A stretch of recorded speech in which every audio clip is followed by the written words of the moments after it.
Hello my D&D family, today I have a build for you. Now when it comes to skill monkeys, we know bards are the jack of all trades, and we know rogues are the specialists. But did you know that the Knowledge Domain Cleric is the jack of all trades, master of all? It does both. They are phenomenal skill monkeys, and we're going to prove that in today's video. Today, I bring to you the Corpse Collector. The Corpse Collector is going to be taking 20 levels in Knowledge Domain Cleric, and the main synergy that this build is based off of comes from our lineage. We're going to be a Kenku. Kenkus are known to be a fantastic skill-based lineage, and that really comes from Kenku Recall, which allows us to roll advantage on any skill check that we have proficiency in. Now, Knowledge of Ages, which we get at level 2 of Knowledge Domain Cleric, allows us to use our Channel Divinity to have proficiency in any skill or tool. The combination of those two things means that you can have not only proficiency in any skill or tool, you can also have advantage on any of the checks. So no matter what you run into, if you need someone talented at something, you are that person. You need someone to extract venom from the purple worm, boom, all of a sudden you have proficiency in nature and advantage on the check. There's a high likelihood that you are getting that venom. There is a moment where you need to convince the king to give you his armies. Boom, you are now proficient in persuasion checks and you have advantage on the check. Really, the sky is the limit here. There is nothing we can't do as far as skill checks go. And that really begins the identity of this character, which is massive amounts of utility. We're going to lean into that even more by taking Ritual Caster Wizard. Now, why Ritual Caster Wizard? Well, that's because between Cleric and Wizard, you have every ritual you'd want. I'm going to read you the list of the rituals you don't get. Beast Sense, commune with nature, locate animals and plants, speak with animals. You see a pattern? That's the whole list right there, and it's all about animals, and we're not a freaking hippie, so we don't want anything to do with those. Plus, our familiar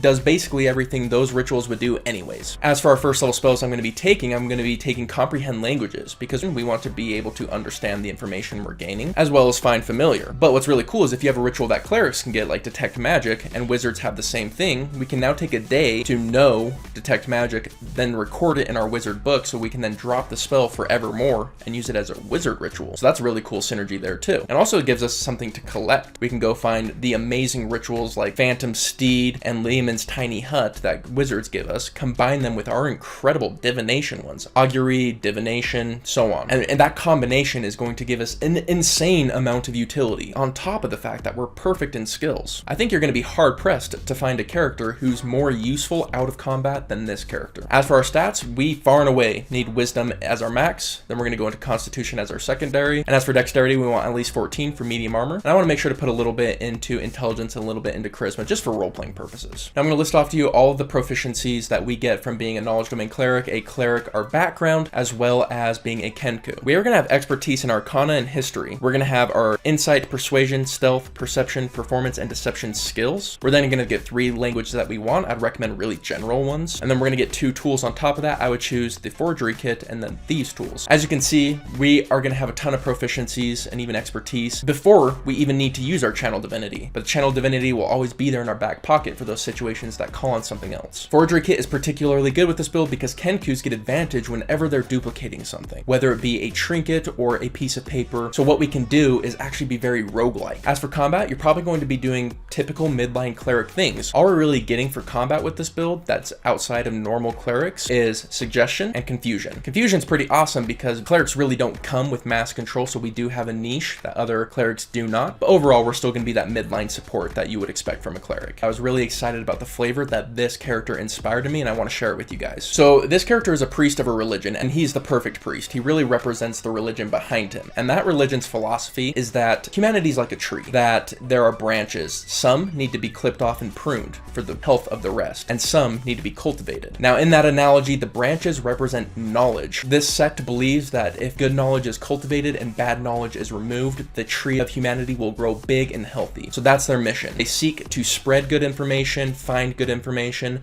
and they seek to remove and destroy evil information. So if there's information on how to summon a devil, they're going to burn that book. But what's interesting is in a world where you can speak with dead, now corpses are essentially books. So if there's a corpse who knows good information, our priest is going to try and take care of that corpse. Hence, the Corpse Collector. What he's going to do is he's going to cast Gentle Repose on them, and then it can cast Speak with Dead to gain information. So on one side, we're collecting good books and we're collecting good corpses, and we're bringing them to our cathedrals, which I call the cathedral vaults. Unlike most religions, this religion isn't about having people come and commune with the god. This is about protecting information. So instead of it being being public facing, no, they're secretive in their vaults. They protect those corpses and those books. And that's one of our priest's duties: protect information, spread information, and then destroy bad information. How do we destroy the bad information? We'd have a ritual cleansing of evil corpses. If it's a spellcaster who knows evil knowledge, we're gonna rip out their tongue and burn their bodies. So we are a good organization, but if you think about it from a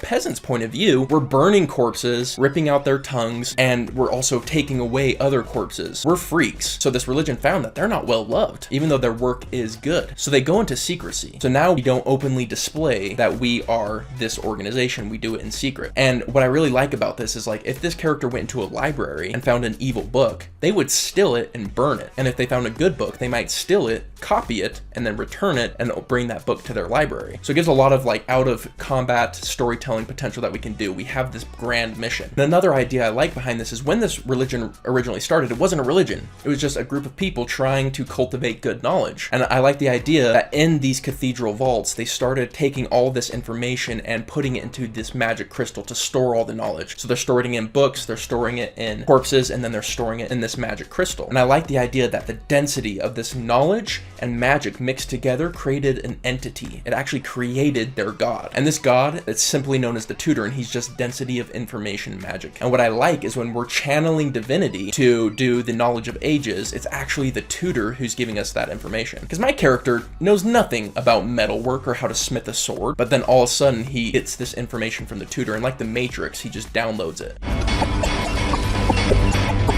I know Kung Fu. And what's really cool about this is it's a symbiotic relationship. We go out and gather information for the tutor, which makes him literally bigger. It makes him grow. And in return, he gives us this knowledge of the ages. He lets us access his library of data. I think it's really awesome flavor, and I was really excited about it. Tell me what you guys think, or tell me what you guys would do with your flavor. Let me know in the comments down below. If you guys are interested in showing support to the channel as well as getting some awesome benefits along the way, consider checking out our Patreon. But with that, my friends, I hope you have yourselves an incredible day, and I'll catch you on the next one. See you then.